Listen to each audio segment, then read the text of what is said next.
Okay, we're going to cover the teaching progression of the bench press. The bench press is one of the easier lifts we do, but there's a lot of details in here that are going to make you a better bench presser and keep you safer while you're doing it. So we're going to go through some of those. So Jake's going to lay back on the bench. Again, we like to break everything down in steps, so there's a few steps to the bench press. The first one we're going to start with is eyes on the down side of the bar. So as I look down over top of Jake, I want to see his eyes on this side of the bar looking straight up this way. If he's too far on the bench this way and he's looking up here, then when we're benching, we're going to hit these racks, and we don't want to do that while we're benching. We want to get away from that so we can do our work. So he's going to slide that way and place his eyes on the down side of the bar. Good. So his feet are going to be, so feet are out a little bit, knees are shoved out, and we want to see the shins pretty much vertical up there in the front. That's a pretty good position. Feet are flat on the floor. Good. So we learned the overhead press. We grabbed the bar. We learned that we grab the bar with our index finger as close to our shoulder joint as possible. We use that grip to figure out our bench press grip, the nice width. So I'm going to have Jake grab the bar exactly where he grabbed the overhead press grip. Just grab normal. Yep, exactly where he grabbed his overhead press. So our bench press, we're going to go about a hand length outside of that. So it's about a hand length wider than your press grip. So exactly one hand wider. So I'm going to place my finger here. He's going to let go, and he's going to grab the bar just outside of that. So that's exactly the width of one hand wider than what he pressed with. He's going to go ahead and grab the same width grip on the other side. Good. And then just like the press, he's going to turn his hand out slightly so that the heel of the hand gets in there. What we don't want to see on the bench press, just like the press, is this hand tilted back and wrist back with the bar back in this part of the hand. We don't want to see that. So he's going to bring it out towards the heel of his hand. Perfect. Good. So that's all part of the grip, okay? So once he has his grip, he's going to take his shoulder blades and retract them very hard. And you see he did that way. Go ahead and relax. One way to think about this is right now he's flat on the bench. He's going to try to reach his chest up towards my finger. So he pulls his shoulder blades together. Good. You should feel the musculature of the upper back up in this area nice and tight together against the bench. We want to keep them that way the whole time. All right? Very good. So once he's in that position, he's going to take his eyes and look up at the ceiling and find something up there to look at, something small, usually a screw or something you see up on the ceiling. He's going to take his eyes and he's going to look at it, and he's not going to take them off, okay? On the count of 3, we're going to take the bar out of the rack and let it settle in. Ready? 1, 2, 3. It comes out of the rack and settles in just over the shoulder joint, just like that. Perfect. So from the side, what we're looking at is make sure this barbell in the shoulder doing the work is lined up properly. Good. That's a good start position. The last thing he's going to do before he benches is he's going to use his feet to try to push and drive backwards into this bench. And one way I like to think about it is if I take my shoulders and I push against him here, he's going to push back against my hands. So he's going to push. And you notice that arches the back up and brings the shoulders under the bar. Perfect. Hold right there. That's an exact start position of the bench press. From there, he's going to take a great big deep breath and hold it. He's going to lower the bar slowly until it touches the chest, right about there. And he's going to return it back to the start. Good. He's going to take a great big deep breath. He's going to lower the bar under control, touch his chest, and bring it right back up. Good. Now he's going to do 2, 3 more like that without pausing. So he's just going to touch his chest lightly and come right back up. Good. Big deep breath, touch his chest lightly, bring it right back up. Good. 1 more. Good. With locked arms, he's going to return the bar back to the rack and set it back down. Good. That's a pretty good set of 5 in the bench press. So we're going to, with an empty bar, we're going to go over a couple of things we're looking at here while he's under the bench. One of them is how you take the bar in and out of the rack. For safety purposes, the most dangerous part of the bench press is when the bar comes out of the rack and it gets to the lockout position. So from the rack to the start of the bench press is the most dangerous part, because the bar is coming over your face, right? You have a heavy load. Even an empty bar held that far from your face is going to smash your teeth up pretty good if you dropped it. So we're going to come out of the rack with locked out arms. So he's going to take his grip again. Good. Hands are slightly out. Shoulder blades go back nice and tight. He can start pushing with his feet now to make that arch happen here. Good. He's going to look up at the ceiling. As a spotter, I'm going to grab one hand over on this bar and one hand under, right? And when I know he's ready, he's going to tell me 1, 2, 3. 1, 2, 3. I'm going to help him bring it out, and we're going to settle it in right over his shoulder joint. I'm going to let go and step back, okay? Go ahead, take the bar down and hold it at the bottom. So a couple of things we're looking here at the bottom. What we want to see is nice vertical forearms, right? So the forearms are not tucked into the sides. They're not flared out to the sides. The elbows are directly under the hands, and the forearms are vertical. Good. The bar is lightly touching on his chest. He's got a good arch, and he's using his feet to push back towards my hands. So his whole body's involved in this lift. You're going to return it to lockout. And again, at lockout, what we're looking for is to make sure the bar returns directly over the shoulder joint. What you'll see is some people lock the bar out here or lock the bar out behind, right? We want to hold it right where it's naturally comfortable to hold, right over there. Good. So we're going to do another set of 5 with a great big deep breath between each rep. Big deep breath, down and touch lightly, and return. Good.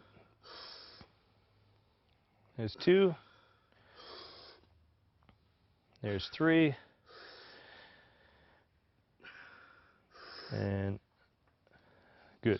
Last one is the spotter. You come in, grab one hand over, one hand under again, bring it back to the rack, and set it down. Good?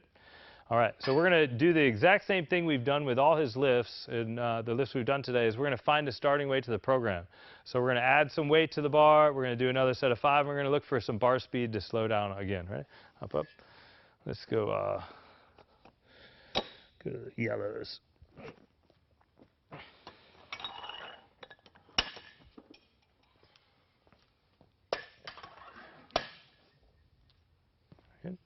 So after a short rest, he's going to do another set of 5. Again, with the spotter. As a spotter, you just stay back from the rack and watch the lifter get ready. So I see he's getting his hands ready. His shoulder blades are going back. He's starting to push and arch. When I see that, I'm going to come in, grab one hand over, one hand under. I'm going to listen for him to say 1, 2, 3. 1, 2, 3. 1, 2, 3. I'm going to help him lift it off. I'm going to let go, and I'm going to stay back. And I'm going to watch his set. Good. And again, we're looking for bar speed to slow down between rep 1 and rep 5. It's pretty light. We probably won't see it. Good. Good. As a spotter, he locks it out. I bring it back. Good. Let's go up again. That was pretty light. Go to the reds.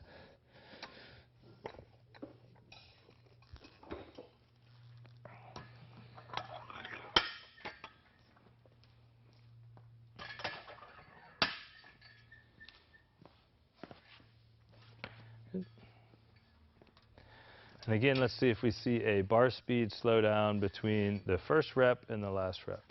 So he's set, shoulder blades are back. 3, 2, 1. Take the bar out of the rack and let him do a set. Good.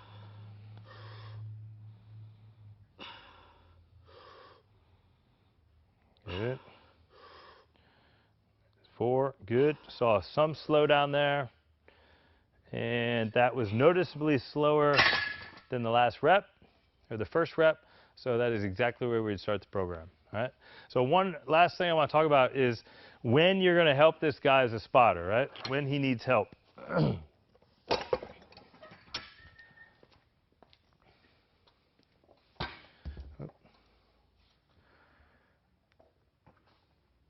there's a couple times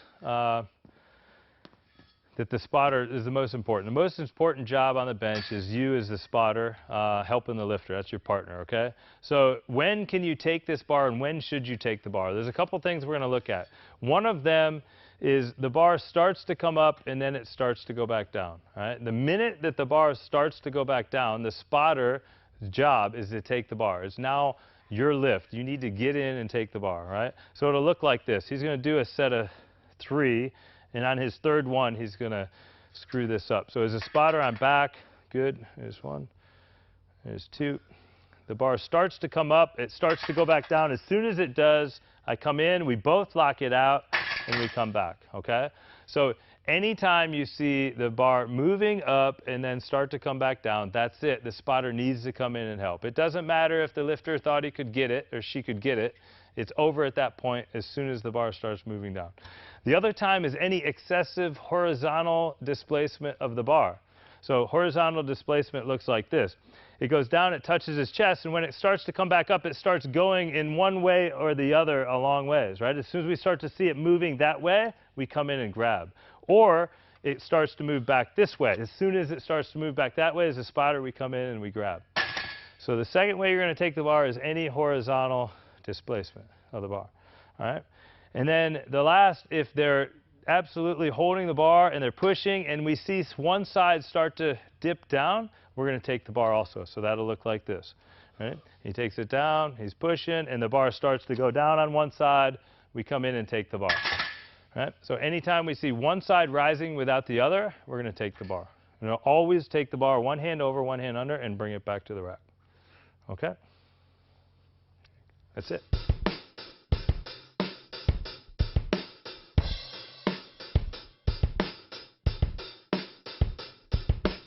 Okay, we're going to go over the competition rules for the bench press for the competition that you're in. The bench press is going to be the second of the lifts. You're going to squat, bench press, and deadlift. So there's, bench press will be the second lift you do that day. There's 3 commands for the bench press that you're going to hear. You're going to hear a start command, a press command, and a rack command. You're going to hear all 3 of those. So it's going to start off the same way as the squat and the deadlift. If you saw those, the bar is going to get loaded. There's going to be 3 judges on the bench press. There's going to be a judge on one side of the bar, a judge on the other side of the bar, and then a head judge is going to be behind you, sitting in a chair right behind you. The head judge behind you is going to be the one that's giving all the commands. So you're going to listen to that judge. All right? So here's how it's going to go. You're going to have somebody that's going to lift off to you, and that person's going to be off to the side. If you don't have somebody that day that's going to lift off for you, we're going to have people there that are going to help you. So they're going to load the bar. The spotters and loaders are going to load the bar, and the head judge is going to be sitting right here. So we're just going to go through the commands really quickly, what you're going to see, and then we'll break down some problems you're going to have that day. So head judge is sitting. The bar is going to get loaded. They're going to raise their hand and tell you that the bar is loaded. When the bar is loaded and they tell you, you can get up and get ready for your bench press. Go ahead. So she's going to come up because she's going to hand off the bar. He's set. When he's ready, they're going to take the bar out of the rack. 3, 2, 1. The person handing off is going to get out of the way, and he's going to listen for the command. Start. Press. Rack. We're going to go back to the rack. So those 3 commands. You have to listen for those 3 commands exactly. Ready? One more time. Bar is loaded. 3, 2, 1. He holds motionless. Start. Press. Rack. Good. That's exactly right. So what's going to get you red lighted that day? That would be 3 white lights. What's going to get you some things you got to watch that's going to get you red lighted? Probably the biggest thing is not listening to the commands. So, you need to practice those ahead of time. Start going over the commands. Have your coach or PE teacher help you with the commands. So rushing the commands and not listening to the head judge is going to get you. So if you start the bench press before the head judge says start, so if their hand's up and you start, that's a red light immediately. They're just going to tell you to rack it. Okay? Another thing that's going to get you a red light is not holding the bar on your chest motionless and starting before they give you the press command. So once you get the command start, the bar has to go down and touch the chest and not move. So if the bar's moving like this, wobbling around, they're not going to give you the press command. We have to see a bar that's motionless before you get the press. Press. Good. And it's not long. It doesn't have to be, it could be a second, it could be 3 seconds. It kind of depends on you, press, how quickly you get the bar motionless. So lower the bar under control until it touches, and you'll get it quickly. Press and rack. Good. So remember, don't start till the judge tells you to start. Make the bar motionless on the chest and listen for the press command. If you start to press the bar before you hear the word press, it's going to be a red light. All right? And then the last thing, just like in the squat, once you complete your lift, you have to sit there with the bar locked out until you are told to put it back in the rack. So it'll look like this. Takes the bar out of the rack, he gets the start, press, and if he starts to swing that bar back like that before getting the rack command, it's red light. Okay? So you have to hold it there until you hear the judge say rack. All right? So that's getting red lights by not listening to the commands. That's how you're going to do it. How are you going to get it? With the bar. Just like when we talked about safe procedures and spotting, once the bar starts to move up, it has to keep moving up. If we see it start to come back down, the spotters on each end are going to take the bar from you, and the red lights are going to come on. There can be no downward movement of the bar once the press command is given. So as soon as you hear press and the bar starts to come up, it has to keep going up. It can stop, and you can be pushing as hard as you can, but the minute one of these 3 judges sees the bar start to travel down, red lights are going to come on, and they're going to just, the safeties, the people spotting are just going to take the bar, and it's over, okay? Another way that's going to get you a red light is if one side of the bar starts to dip and the other starts to go up. So again, it looks like this. The bar is coming up, and we start to see that. The bar is going to be taken, and you're going to get red lights, all right? Another one, and we might have to get a new screenshot of this one. Another one is we have to maintain contact. Our feet have to stay on the floor, flat-footed on the floor. We can't come up on our toes like this. Good. Our feet have to maintain flat on the floor. Go ahead, flat. Our butt must maintain contact with the bench. If he arches so hard that these side judges sitting on the side are going to be watching underneath, if they see air or daylight under your butt, they're going to flip their red lights on. The butt has to maintain contact. The shoulders must maintain contact, and the head must maintain contact. So if the side judge or the head judge sees any of those points of contact, feet, butt, shoulders, or head come off the bench, you're going to get a red light. All right? And that's it.